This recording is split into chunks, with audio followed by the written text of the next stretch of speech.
Tanner Creek once emerged from the forests of the Tualatin Mountains near Sylvan and descended through a steep, meandering canyon to the banks of the Willamette River.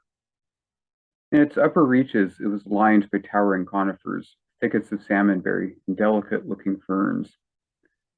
From there, it emerged into a complex floodplain of ash and cottonwood groves, reed marshes, and the muddy banks of Couch Lake, where food plants like camas, wapato, locust or pond lily, and cattail thrived, and amphibians, waterfowl, and salmon could be found in abundance.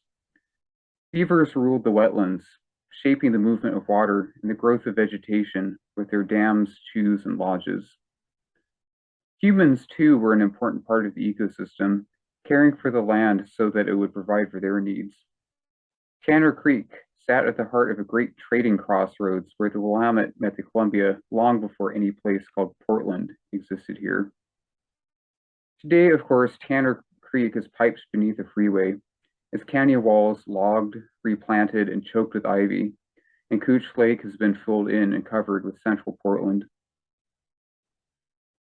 Yet there is still wildness in this place, like the thousands of crows that gather downtown at twilight on winter evenings, or the deer and coyotes that frequent Washington Park and sometimes cross the overpass there.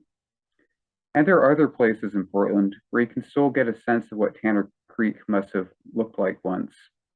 The Lower Maclay Trail along Balch Creek at the south end of Forest Park, Smith and Bybee Wetlands on the Columbia Slough, Oaks Bottom on the Willamette River between the Selwood and Ross Island bridges.